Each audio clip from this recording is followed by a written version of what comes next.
What's up, guys? It's Salvaje, and there's going to be lots of Save the World videos today on the channel, and of course Battle Royale as well, since we just got to Season 8 of Save the World and Battle Royale.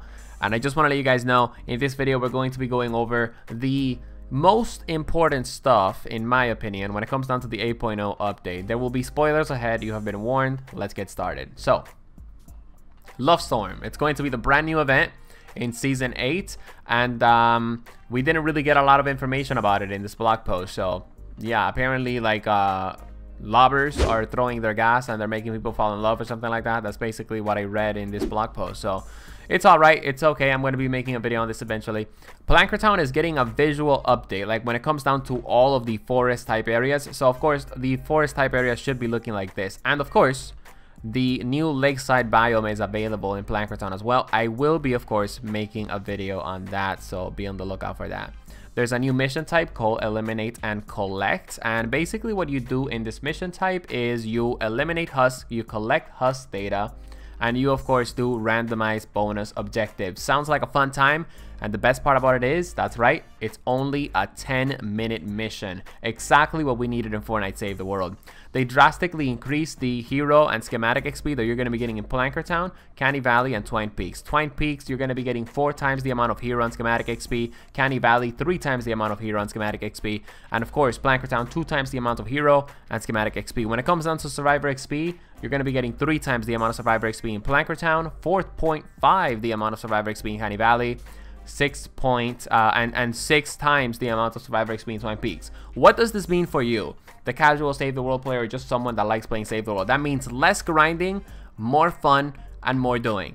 As an endgame Save the World player, I have fun in Save the World leveling up heroes, trying different loadouts, trying different weapons, right? Increasing my Survivor XP from time to time, but the grind was just way too much that I just did it passively, right? But now I can actually grind out hero XP, you know, for like 2 hours, and that's gonna give me enough hero XP in Twine Peaks, for example, to level up maybe 6 heroes. So I'm really happy that they did this. Again, less grinding and of course more doing, more having fun, etc, etc. We are going to be getting spring tickets, and we're going to be able to, of course, buy legendary troll stash llamas with these spring tickets. And eventually, I actually just want to point out, save up on your spring tickets, because we're going to be getting an event llama pretty soon probably. So you definitely want to waste your spring tickets on those event llamas. Players who have updated several normal progression crest rewards that are going to be giving you heroes, so that's pretty cool. Let's head on forward to, that's right, the new hero loadout system. I'm not going to be going super in depth into this, guys. Alright, I already made a video on this, and of course I will be making a separate video on this, but let's just do a quick overview. There are 8 new heroes added to the game, and you can get these heroes by, of course, completing their quest line. You get that quest line after Canny Valley Storm Shield Defense 2. And of course, these heroes are Archetype Havoc, Lightshow Spitfire, and Dark Vanguard Earhart, Conqueror Magnus, Forge Fate, Overturkey Hero, Valkyrie, Rio, and Ventura Ramirez. I can't wait to get Valkyrie Rio, because that's the Valkyrie skin, and I think that's one of the coolest female skins in Fortnite. And from what I saw, when it comes down to the brand new hero loadout, this ninja right here, Forged Fate, is really good when it comes down to his ability. I forgot what his ability was, but I know his ability is really good. When players log in to Fortnite Save the World, there will be receiving a gift box, and this is basically going to include hero XP, evolution materials, legendary flux, hero recruitment vouchers, and training manual. So of course, let's go over those things. And I just want to point out, the amount of hero XP and evolution materials that you get is going to be, of course, based on your level. So if you're level 310, that means you're going to have a lot of hero XP to, of course, try out those brand new heroes, etc, etc. So hero recruitment vouchers, what are those things? So basically, hero recruitment vouchers are things that you can use to recruit heroes from your collection book, and you can only recruit legendary and mythic heroes from past events. So let's just say, for example, that you want the First Shot Hero legendary hero, right? Well, you can't get First Shot Rio because she's part of the road trip event. But now with a hero recruitment voucher, you're going to be able to get First Shot Rio. Let me give you guys a huge warning. A lot of Save the World YouTubers are gonna want to make that money, you know what I mean? They're gonna be claiming that they know what are the best event heroes. No one knows what the best event heroes are, and no one's gonna know for at least a couple of weeks. So make sure that you absolutely save your hero recruitment vouchers, guys. And of course, I will be telling you guys in a couple of weeks or a month or so what are some of the good event heroes that you guys can recruit. Okay, I just want to point out also, all heroes have been marked for the eligible item reset, which means that you get all of your XP back, etc, etc. They renamed a couple of heroes, and of course here is the good stuff. This is of course the buffs and nerfs when it comes down to heroes that I am extremely excited about. So Bull Rush, they reduce the damage from 156 to 104. Not a big deal. Bull Rush has a lot of what's this thing called, utility, and on top of all that, there's a lot of perks that are going to be helping out Bull Rush. Decoy, they reduce the duration from 7 to 6 seconds because there are many perks that of course reduce the cooldown and of course increase the duration of Decoy. Plasma Pulse, one of the most useless abilities in the game, will now not be useless. Hopefully, they increase the damage per hit from 18 to 46, so of course that means Plasma Pulse is going to be actually good now. The Rosie ability, in other words the turret, they increase the base damage from 67 to 69. That is very amazing. Outlander, the phase shift, they increase the cost from 10 to 15, and the reason for that is because now you basically have unlimited phase shift until your energies runs out. At least of course that's what I saw when it comes down to the hero rework, and the reason why they did this is because they don't want players to, you know, be constantly spamming like 10 phase shifts, for example. So another ability, Seismic Impact, they increase the base damage from 98 to 114, so that means our boy Ragnarok is going to be a little bit powerful. Shock Tower, they reduce the stun duration from 0.75 to 0.5 seconds.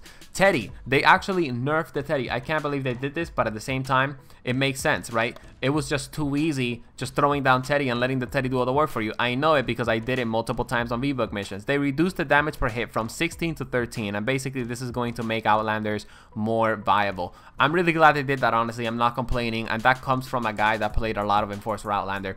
Crescent Kick, a useless ninja ability, got a buff.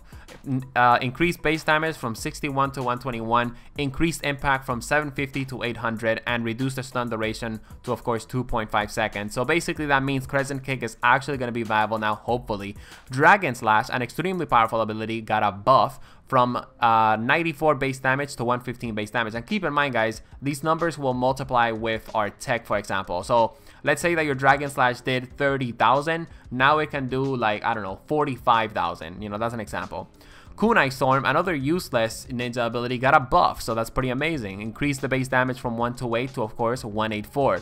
Smoke Bomb got a buff as well. Now it's going to be doing more tick damage from 41 to 52. Throwing Stars also got a buff. Their base damage went from 52 to actually 87. On top of all that, they have a 10-second cooldown, but now they pierce enemies through default, but they don't have a headshot multiplier. This is great. That means Throwing Stars are actually going to be helpful, of course, with ninjas now. The Soldier Frag Grenade got a buff also. They reduced the energy cost from 45 to 30, and that means that you can throw 3 grenades simultaneously. They reduced the base damage of going commando from 25 to 23. That's because there's a lot of perks that can make commando better. Lefty and righty, they increased the base damage from 57 to 60, and they reduced the damage multiplier. Hopefully lefty and righty is not a meme anymore after this buff. Shockwave, they increased the base damage from 91 to 102, and Warcry, they reduced the energy, of course, to 50, from 50 to 40. They added team perks, and team perks are, of course, perks that are going to be buffing your hero loadout if you meet the specific criteria. This is one of my favorite ones so far. Spending energy restored shield per hero, and that, of course, is Lynx Cassandra's team perk. And basically, that's going to be really helpful because let's say that you're using a ninja that's always spending energy, you're always going to be getting shield, which means that the melee ninja might finally be viable. I'm not going to be going over every single team perk because that would take, you know, that would make the video too long. We're trying to, of course, make this video you know, informative, but also, of course, we don't want to spend too much time in it. Anyways, there are a ton of hero, you know, new hero loadouts and customization, as you guys are seeing by all of this stuff, but I'm not going to be going over all of this because, of course, I value your time. So I'm going to be, of course, fast forwarding to this. And there we go. We're going to be focusing on weapons and items. The Heartbreaker crossbow is going to be in the weekly store. Yes, I will do a review on that. They buffed the freeze traps, and now they apply a 25% vulnerability to every single husk. That is pretty amazing. They added the vendor tech weapons to llamas, so that means that you can what's this thing called, recruit vendor tech weapons, I mean research vendor tech weapons. They removed daily coins, and basically what they did, you know, if you had a lot of daily coins, 100 of your daily coins are going to transform to 240 gold. So if you had like, I don't know, 5,000 daily coins like me, you're gonna have a lot of gold. Anyways, let's move on forward to gameplay based tips. The proximity mine got a buff. I'm really happy about this because the proximity mine was always garbage. You can have up to 10 charges with the proximity mine. They're gonna be on a 60-second cooldown. The starting charges are going to go from 2 to 4. They have reduced damage, you know, from 230 to 183, and they no longer cause you know, knockback. But of course, that means, you know, the reduced cooldown on the proximity mine is going to be really good now. They nerfed the hover turret. Oh boy, my sweet hover turret. That's good though, because the hover turret was just way too powerful, man. It basically, you could just throw it down and basically not do anything. So they reduced the damage per hit from 15 to 12. That's going to make it viable, but it's not going to make it extremely overpowered. They did some changes to Driftboard. When it comes down to the Love Storm event, they didn't say much. Poison Lovers are looking to spread their love to everyone, so and will be appearing in earlier zones. That's basically what they said when it comes down to the Love Storm event. They also reduced loading screen time. This is of course very awesome since loading screens were pretty big in Fortnite Save the World. And that is it, guys. Those are the 8.0 changes in Save the World. If you enjoyed the video, drop it a like, subscribe to join the Salvaje Cartel, and be on the lookout for more Save the World videos. Sorry that I'm talking fast. Peace out. See you on the next one.